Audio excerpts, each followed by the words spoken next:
사랑하는 성도 여러분, 7월 12일 토요일 아침입니다. 하나님 은혜와 평강이 함께하기를 축복합니다. 좋아요, 구독 꼭 눌러주세요. 우리 천만 성도 큐티하는 그날까지 함께 달려가도록 하겠습니다. 오늘 우리에게 주시는 하나님의 말씀은 디모데전서 3장 14절에서 4장 5절까지 말씀인데요. 우리 3장 16절의 말씀 같이 읽도록 하겠습니다. 크도다 경건의 비밀이여 그렇지 않다 하느니 없도다. 그는 육신으로 나타난 바 되시고 영으로 어렵다 하심을 받으시고 천사들에게 보이시고 만국에서 전파되시고 세상에서 믿음 바 되시고 영광 가운데서 올려지셨느니라. 아멘. 바울은 디모데에게 그 에베소에 리더급, 장로들, 감독들을 세울 것을 말해주고 있습니다. 그래서 모든 사람들에게 본이 되는 그런 이제 감독들을 세우고 집사들을 세워서 교회 조직이 잘 운영되어질 수 있도록 그렇게 이제 행정적인 시스템을 만들어 가라고 말합니다. 저 행정적인 시스템은 만들어지면 안 되죠. 그 안에 무엇을 심을 것인가, 무엇을 담을 것인가가 굉장히 중요한데 그 무엇을 담는다는 것은 그리스도의 진리를 담는다는 것이죠. 왜냐하면 주변에 있는 영지주의자나 또 기독교 그 율법주의자들, 유대주의 이런 것들이 이제 교회를 위협하고 있기 때문에 그렇습니다. 그래서 사람도 잘 세울 뿐만 아니라 진리를 바르게 확인하고 바르게 세워서 적들로부터 하나님의 교회를 온전히 보호되어져야 한다는 것입니다. 그래서 바울이 내가 속히 가게 되면 그런 것들을 잘 정립을 하고 정비를 할 텐데 바울은 지금 이제 여러 가지 이유들 때문에 에베소 교회에 다시 돌아오는 일이 지체되었던 것 같아요. 그래서 이제 디모데에게 하나님의 교회니까 하나님의 진리 안에서 하나님의 진리와 어떤 기둥과 터 위에 세우신 이 진리를 온전히 잘 지켜나갈 것을 그렇게 강조하고 있어요. 그래서 내가 지체하면 너로 하여금 하나님의 집에서, 우리가 거하는 곳은 하나님의 집이잖아요. 하나님의 집은 뭐 건물도 외형적인 것도 이야기할 수 있겠지만 그리스도의 진리가 함께 선포되어지고 또 하나님의 그 다스리심과 통치하심 속에서 순종하면서 예배하는 공동체, 하나님을 경외하면서 하나님의 뜻을 따라서 사는 사람들의 공동체를 하나님의 집이다 이렇게 말씀할 수 있겠죠. 그래서 그들이 그럼 하나님의 집에서 우리가 어떻게 행동하고 어떻게 살아가야 할지 지침이 있어야 될 거 아닙니까? 그죠? 교회의 지침서예요. 교회가 어떤 행동으로 세상의 본이 되고 또 어떤 행동으로 교회의 그 거룩함을 진리를 지킬 수 있을까에 대한 이야기입니다. 그것이 바로 하나님의 교회의 존재 이유죠. 하나님의 교회라고 이야기하면서 세상의 것들과 우상과 세상의 철학과 어떤 이런 것들이 교회 안에 들어오면 안 되잖아요. 그래서 하나님의 진리의 말씀이 중심이 되고 그 외에 다른 것들이 들어오려고 할 때 교회가 중심 파수가 되어서 그 다른 것들을 대적하고 몰아내야 되는 것이 하나님의 교회를 온전케 하는 거죠. 교회가 견고하게 진리의 기둥과 터 위에서 설 수 있는 거죠. 안 그러면 교회는 무너져 버리게 되는 거죠. 그래서 바울은 디모데에게 철저하게 강조하고 있어요. 그러면은 도대체 하나님의 교회를 지탱할 수 있는 그런 행동 지침, 기본 지침은 뭐냐라고 얘기할 때 16절이에요. 이것은 이제 초대교회가 한 6가지 정도로 정리하고 있는데 초대교회가 이 진리를 기초로 해서 찬양시로도 굉장히 많이 부르기도 했습니다. 자, 그러면 무엇에 대한 이야기입니까? 크도다 경건의 비밀이요. 경건의 비밀이지만 비밀은 이미 예수 그리스도를 통해서 성령 안에서 우리에게 계시된 바 된 거죠. 그래서 경건의 비밀은 바로 예수 그리스도를 이야기하는 겁니다. 자, 우리의 진리의 터의 가장 중심이 되는 것은 바로 예수 그리스도입니다.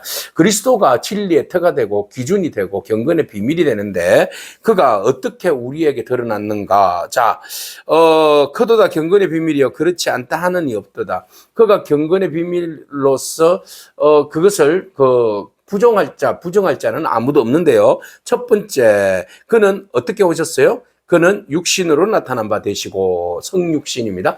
그래서 예수 그리스도는 육신으로 나타나신 바 되시고 성육신하시고 영으로 어렵다 하심을 받으시고 영으로 어렵다 하심, 성령께서 어렵다 하심을 받으셨다라고 주장하고 있는데 이 어렵다 하심은 뭐예요? 자, 예수 그리스도께서 십자가의 죽으심과 부활하심으로 인하여서 하나님의 뜻을 이루셨죠. 그죠? 그래서 어렵다 하심을 받으시고 그랬어요. 그러니까 예수님께서 성육신 하시고 십자가에 죽으셔서 어렵다 하심을 입으시고 그다음에 죽으셔서 부활하셨죠. 그래서 천사들에게 보이셨잖아요. 그죠? 부활하심으로 인하여서 주님께서 하늘 보좌에 앉으셨는데 그곳에서 이제 그 천사에게 보이셨다. 이렇게 이제 말씀드릴 수 있어요. 자, 그 다음에 망국에서 전파되시고, 망국에 전파되시고, 자, 부활하신 예수 그리스도께서 복음이 망국에 전파되어졌다. 복음이 온 세계에 전해졌다라는 겁니다. 그래서 세상에서 믿음 바 되시고, 세상 사람들이 망국에 전파되었으니까 그리스도의 복음을 믿음 바 되고, 그리고 영광 가운데서 올리지었다.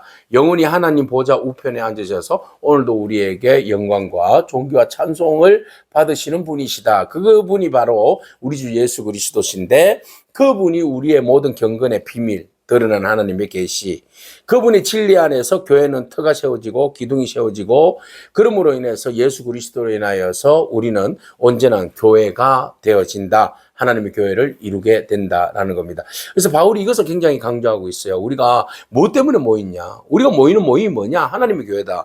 하나님의 교회는 무엇을 기초로 삼느냐? 예수 그리스도. 그럼 예수 그리스도는 어떤 분인가? 예, 성육신 하셔서 부활 성천하시고, 그리고 하늘에 오르시고, 그의 하나님 되심이 세계 만방 가운데 퍼짐으로 인해서 영원한 나중에 심판주로 오실 영광 가운데 지금 계시는 그분이 우리 주 예수 그리스도시다. 그러므로 우리가 그분에게 소망을 향하고 가지고 그분을 믿고 나아가는 것이 우리의 마음의 태도지 않느냐라는 진리의 지침입니다. 자, 이것이 교회의 모든 예배와 가르침의 지침 중심이 되어야 된다는 겁니다. 그런데 보세요. 어떤 사람들은 마귀에게 이미 후일에 어떤 사람들이 믿음을 떠나서 미혹하는 영과 귀신의 가르침을 따르리라 하셨으니, 예언의 말씀처럼 교회의 본질의 복음을 떠나서 미혹한 영에 의해서 귀신들의 어떤 추종자들에 의해서 예수 그리스도를 부인하는 자들이 나오게 되는데, 자, 그들의 가르침을 이렇게 이야기하고 있어요. 그들은 이미 어떤 자들이다? 양심의 화인을 받은 자들이다. 인두로 찢어진 자들, 그죠?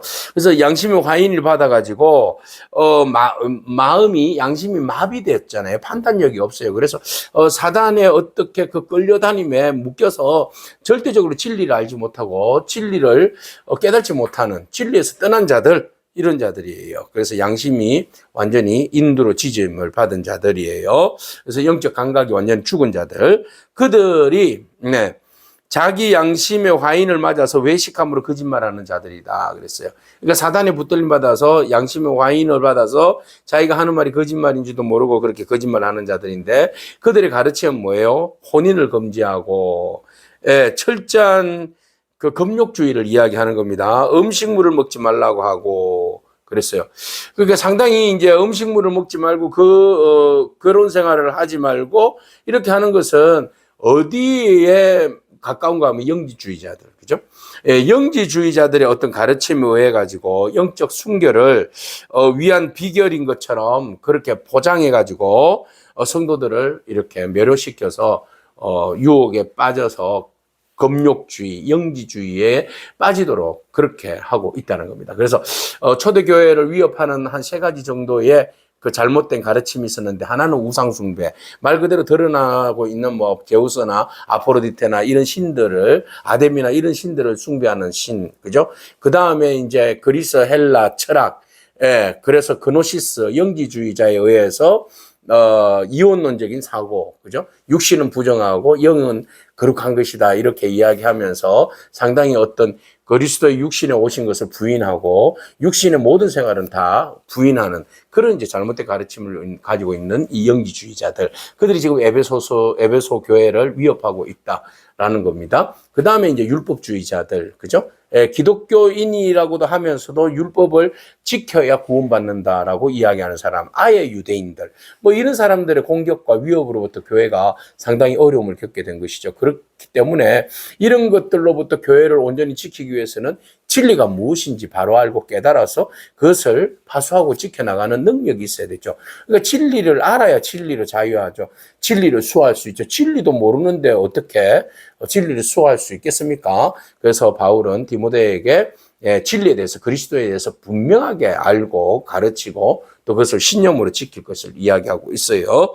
그래서 그들이 금욕주의자들이 이야기하는 음식물 먹지 말라 그렇게 이야기하는데 아니 하나님의 지으신 모든 것은 부정한 것이 없어 다 선해. 그리고 감사함으로 받으면 못 먹을 것이 없지라고 정의를 내리고 있습니다. 하나님께서 지으신 모든 것이 선함에 감사함으로 받으면 버릴 것이 없다 그랬어요.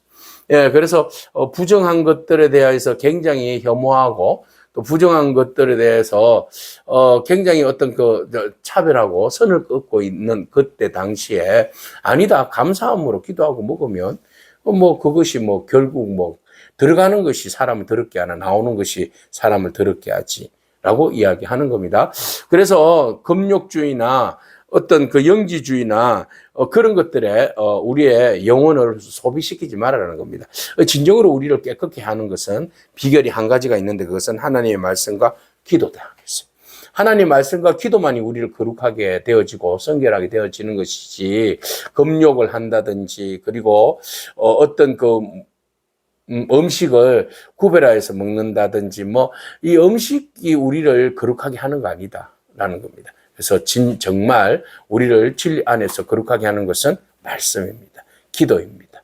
그리고 우리가 수없이 많은 유혹과 미혹들 가운데서 우리의 중심을 지킬 수 있는 유일한 방법은 유일한 지침은 예수 그리스도 복음의 진리입니다. 그분을 바라보고 그분을 믿고 그분을 가슴에 새기고 믿음으로 승리하는 저와 여러분이기를 축복합니다. 아멘. 기도하겠습니다. 주님 감사합니다. 경건의 비밀 위에 교회가 든든하게 세워진다고 했는데 오직 우리가 예수 그리스도 외에 그 어떤 한 것도 교회의 터 위에 세우지 아니하도록 주님 인도하여 주시옵소서. 오늘날 수없이 많은 이단들이 교회를 위협하고 우리의 신앙을 미혹하여서 넘어뜨리려고 하고 있습니다만은 하나님 우리가 진리이신 예수 그리스도 위에 교회를 세우셨사오니 예수 그리스도 외에는 그 어떠한 것도 구원의 길이 없으며 어떠한 것도 경건의 진리가 없다는 사실을 우리가 기억하고 믿음으로 진리를 지켜나가는 저희들 되게 하여 주시옵소서. 늘 언제나 말씀과 기도로 우리의 거룩함을 지켜나갈 수 있는 그 능력 있는 그리스도인이 되게 하여 주옵소서. 예수님에게 하신 이름으로 기도합니다. 아멘. 오늘도 믿음으로 승리하길 축복합니다. 아멘.